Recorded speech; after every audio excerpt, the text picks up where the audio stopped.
कर्नाटक में सीएम बदलने की अटकलें तो अरसे से रोज लग रही हैं, लेकिन सीएम सिद्धरामैया अड़े हुए हैं कि वही 5 साल तक सीएम रहेंगे।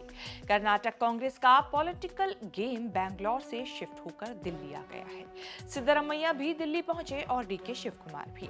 नया ट्विस्ट ये आया कि दिल्ली के नए कर्नाटक भवन के नए सीएम स्वीट में डीके शिव कुमार ठहरे। सिद्धरामैया पुरानी एनेक्सी बिल्डिंग में ही टिके। दिल्ली आकर डीके शिव कुमार प्रियंका गांधी से मिल गए। सिद्धरामैया ने राहुल गांधी के ऑफिस में मिलने की अर्जी लगाई, लेकिन उन्हें कोई जवाब मिला नहीं। सिद्धरामैया ने ये बात कर दी कि राहुल गांधी ने मिलने के लिए नहीं बुलाया, अगर मिलने का समय मिला तो मिलेंगे। इतनी रस्साकसी के बाद भी अलग खेल ये है कि कर्नाटक के विकास का काम जारी है। सिद्धरामैया डीके दिल्ली आए तो एक साथ केंद्र सरकार के मंत्रियों से मिले, कर्नाटक के इंटरेस्ट की बात की। सिद्धरामैया और डीके की ये बात चर्चा में रहती है कि इतनी आपाधापी के बाद भी दोनों की केमिस्ट्री पब्लिक अपीयरेंस भी बिल्कुल अलग दिखती है। कोई नहीं कह सकता कि पर्दे के पीछे इतना कुछ चल रहा होगा। नवंबर तक सीएम बदला जाएगा, ये बात इसीलिए शुरू हुई कि मई 2023 में जब सीएम का सिलेक्शन हो रहा था, तब कांग्रेस हाईकमान ने कहा था कि 2.5 साल का सीएम होगा। पहले 2.5 साल सिद्धरामैया सीएम रहेंगे और अगले 2.5 साल के लिए डीके शिव कुमार की बारी आएगी।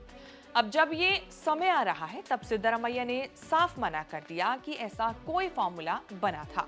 वो कह रहे हैं कि ऐसा कोई फॉर्मूला बना ही नहीं था। सिद्धरामैया ने कभी ऐसा कुछ कहा नहीं, किया नहीं कि वो कांग्रेस की जीत के हीरो डीके शिव कुमार के लिए सीएम की कुर्सी छोड़ने का इरादा रखते हैं। अब जब ये साफ है, पीक पर है कि वो कह रहे हैं कि सीएम की कुर्सी खाली है क्या।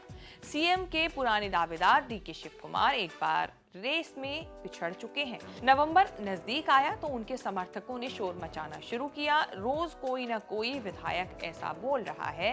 डीके ने ऐसे नेताओं पर बरसते हुए कहा भी था कि सीएम की कोई वैकेंसी नहीं है। सिद्धरामैया ने बस यही बात पकड़ी हुई है कि सीएम की कोई वैकेंसी नहीं है। डीके शिव कुमार शायद ये समझ चुके हैं कि सिद्धरामैया जाने के नाम नहीं ले रहे हैं, जाने के मूड में नहीं है। वो मीडिया से बातचीत में बोल चुके हैं कि उनके पास सिद्धरामैया का साथ और समर्थन देने के अलावा कोई और ऑप्शन है नहीं। जो हाईकमान कहेगा उसका पालन करेंगे। सिद्धरामैया कहते हैं कि जो नेता डीके को सीएम बनाने के लिए बोल रहे हैं, वो सब सिर्फ प्यार मोहब्बत में बोल रहे हैं। उनकी पर्सनल ओपिनियन हो सकती है, पार्टी का फैसला नहीं। सरकार के 2.5 साल होने पर ऐसी बातें नेचुरल हो सकती हैं, लेकिन इसका मतलब ये नहीं कि सीएम बदला जाएगा। पिछले दिनों कांग्रेस ने प्रभारी महासचिव रणदीप सिंह सुरजेवाला को बैंगलोर भेजकर ये मूड मिजाज बताया कि कांग्रेस के 137 विधायक क्या चाहते हैं। सुरजेवाला गोपनीय रिपोर्ट राहुल गांधी और खरगे को देंगे, लेकिन सरकार और पार्टी के बड़े नेता सतीश जारकीहोली ने दावा किया कि सुरजेवाला से बैठक में ज्यादातर विधायकों ने सिद्धरामैया के पक्ष में राय दी। 12 या 10% विधायकों ने सीएम बदलने की सलाह दी। कर्नाटक में जो भी होना है वो कांग्रेस विधायकों की मर्जी से कहीं ज्यादा हाईकमान की मर्जी से होना है। हाईकमान में भी जो राहुल कहेंगे वही फाइनल होगा। राहुल से इन्फ्लुएंस होकर जरूर सोनिया गांधी और प्रियंका गांधी या फिर खरगे इस बात को कर सकते हैं। राहुल गांधी दिल्ली में किसी से नहीं मिले, लेकिन कहा जा रहा है कि डीके शिव कुमार ने लुकते छिपते प्रियंका गांधी से मुलाकात की थी। आमतौर पर ऐसी शिष्टाचार वाली फोटो सोशल मीडिया पर पोस्ट होती है, लेकिन डीके प्रियंका की मीटिंग की फोटो नहीं आई। ये मुलाकात तब हुई जब राहुल गांधी पटना में तेजस्वी यादव के साथ चक्का जाम कर रहे थे।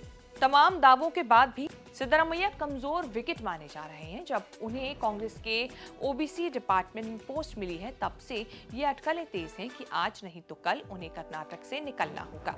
कर्नाटक का ये सस्पेंस कब तक चलेगा कोई कह नहीं सकता। 15 जुलाई को कांग्रेस की बड़ी ओबीसी सम्मेलन बैंगलोर में होने वाली है, जिसके लोकल होस्ट सिद्धरामैया होंगे। अगर राहुल गांधी भी पहुंचे तो पिक्चर क्लियर हो सकती है, नहीं गए तो आसानी से क्लैरिटी मिलने वाली नहीं है। शेष भारत की इस रिपोर्ट में इतना ही। इस रिपोर्ट को लेकर आपकी क्या राय है, कमेंट सेक्शन में जाके हमें अपनी बात जरूर बताएं और इस तरह की खबरें आगे भी देखने के लिए बने रहें न्यूज़ तक के साथ।